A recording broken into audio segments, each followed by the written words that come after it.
why are you pushing this bill that would legalize hate and homophobia in Ghana? A very good afternoon to your viewers, and I do not understand what you mean by pushing a bill that will legalize hate and homophobia. It's a bill to promote proper human sexual rights and Ghanaian family values. If you have another bill you're talking about, then maybe you've got the wrong man. But if you're talking to me about the bill I'm sponsoring in Parliament, it is to promote proper human sexual rights and Ghanaian family values. What are these Ghanaian family values in your mind, sir? What do you consider Ghanaian family values? Article 39 of the Ghanaian Constitution is clear that the state shall take steps to inculcate the right Ghanaian values, customary values, into society. The Constitution of Ghana makes the states clearly that the National House of Chiefs is the custodian of Ghana's custom. This bill is supported by the Ghana National House of Chiefs. Our fourth consultative forum, which was held in the Ashanti regional capital of Kumasi, was actually sponsored by the National House of Chiefs. And the president of the National House of Chiefs spoke extensively at that conference where Ghanaian culture forbids homosexuality. And so Ghanaian culture... These members of the LGBT community we're speaking to, sir, are also Ghanaians. They're also Ghanaian. They are part of Ghanaian culture. And they're saying they're gay, they're transsexual, they're bisexual. They are also Ghanaians. Some of the individuals who were involved in planning terror attacks in America are American citizens. Is it American culture to kill people?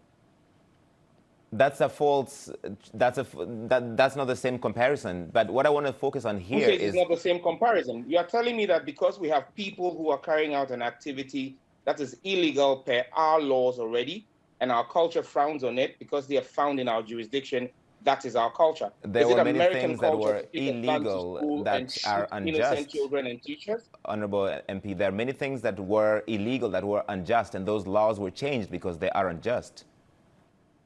Well, laws are a reflection of society. Until 1960, American society did not find women fit to vote. And so women did not vote there. When they found them fit to vote, society evolved. Society evolves. At this point in time, the Ghanaian society is in a position where it says it is not welcoming of homosexuality. And any other person must respect the views of Ghanaian society. The CDD, which is a far-right, liberal think tank here in Ghana, carried out research, which was published on the 1st of July. In fact, the academics who have sent in a memo against this bill have two of their fellows, the CDD's fellows in there, the Center for Democracy in Ghana, Democratic Development. They've been clear. Ghanaians are 97% tolerant of Ghanaians of different ethnicity, 94% tolerant of people of different religion, 91% tolerant of persons of different political persuasions, 71% tolerant of migrants and foreigners, but only 7% tolerant of homosexuality. That is the system, that is the society of Ghana. What's your reaction to the members of the LGBT community, sir, that we've been speaking to who tell us they're afraid for their lives when this bill passes, if this bill passes, that they're afraid to even leave their homes? Well, anybody who is engaged in an illegal activity should be afraid of the law, shouldn't you?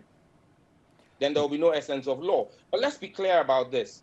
The United States in 2021 remains the most dangerous place for homosexuals. As of June 2021, an independent story, a story run by the Independent. Sir, this is not about the United States. This is about Ghana. This is about Ghana. This is about Ghana, so I want to focus on Ghana, sir. Hang on. Let me ask the question. Let me ask you the question, sir. This is about Ghana. You are, as part of this bill, legalizing conversion therapy, which UN experts consider torture. Do you believe that homosexuality can be medically treated?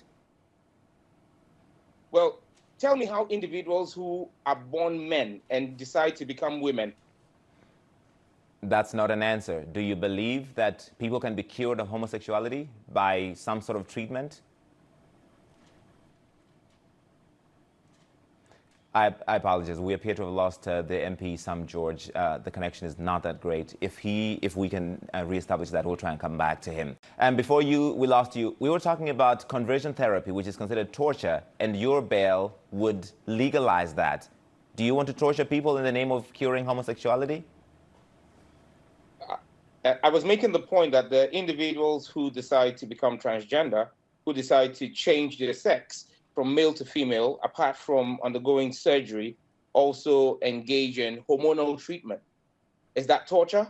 Because I don't see how different hormonal treatment is from what you call conversion therapy. Is not the same as conversion therapy. These are very, very different. This is a false equivalence you're making, sir.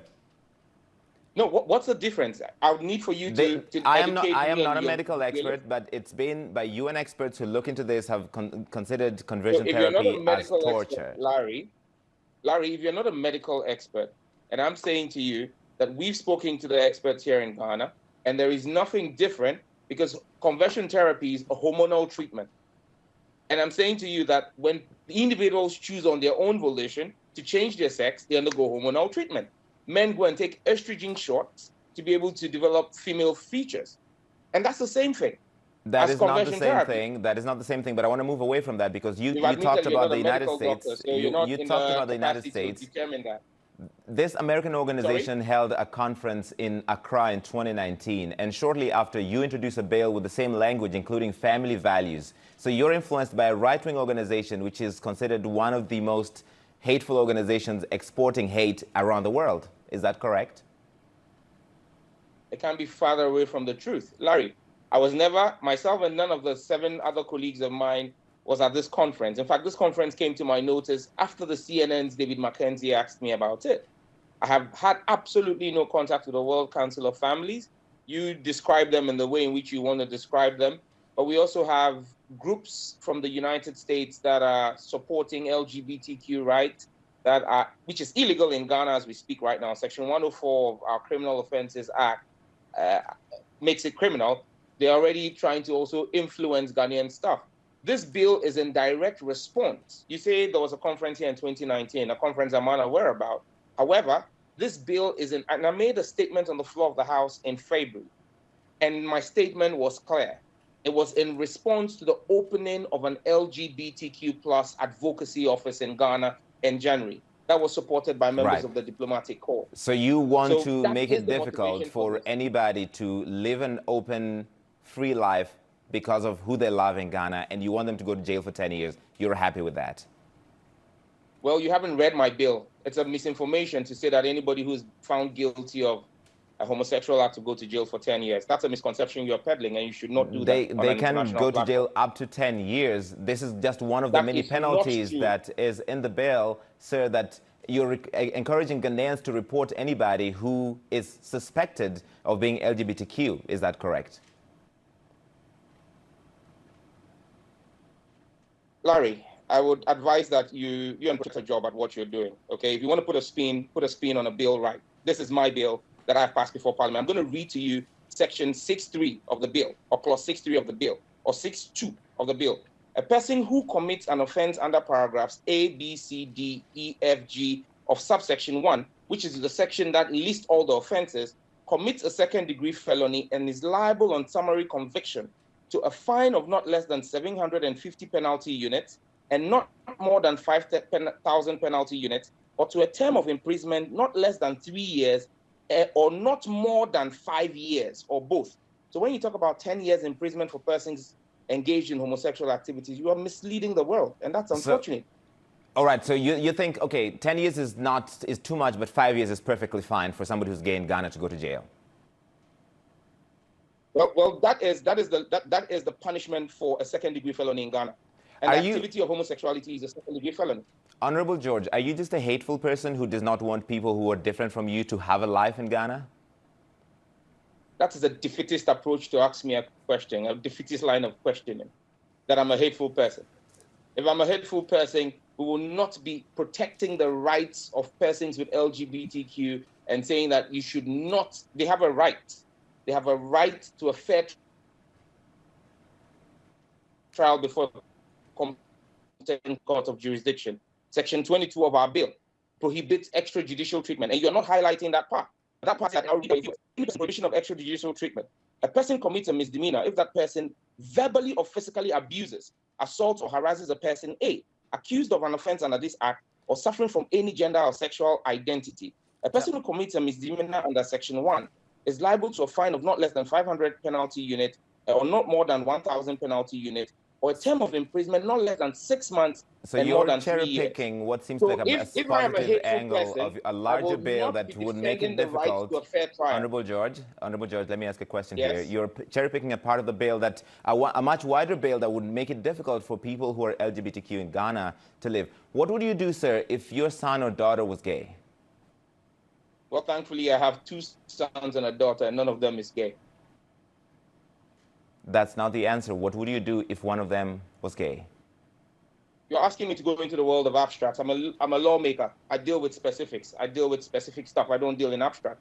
Maybe you should be talking to a storyteller or something. Will you take responsibility if, because of this bail, people who are going about their lives are attacked by Ghanaians or are harmed because it's legal to do so, or people have been encouraged to do so, or are suicidal for that matter, Larry, take their lives because they can't live in that society? Well, Larry, let me answer your question. Earlier on, I was telling you that this year alone, as of June this year alone, 21 persons had been attacked and killed in the United States, where LGBTQ rights are legal. This is about Ghana, sir. This is about Ghana, sir. So let's focus on Ghana. Well, if this is about Ghana, then stop trying to import American values into the reasoning of Ghanaian legislation. I am not an American. I am an African. I'm from Kenya. Well, Kenyan values are not the same as Ghanaian values. We have different values. I didn't say into Africa. I said into Ghanaian values. I'm a Ghanaian legislator. And just so you know, I represent a community or constituency that has 2 traditional areas. Before agreeing to push this bill, I met with my 2 traditional councils. I am a representative of the people who voted for me. The people who voted for me, the 2 traditional councils said to me, this is against our culture. The people who voted for you, Honorable George, and I have to go, the people who voted for you, of all the problems they have in your constituency, is this the major issue for them? Is this the thing they're most concerned about? Well, this is one of the major issues for them, because the government of Ghana in 2020 spent $200 million subsidizing the cost of antiretroviral drugs for persons who have HIV/AIDS. The Ghana AIDS Commission is telling us that men having sex with men, MSMs, homosexuals, are leading the surge in HIV prevalence in Ghana. $200 million could have fixed the water problem in my constituency. Okay, we're going to have to leave it there, Sam George.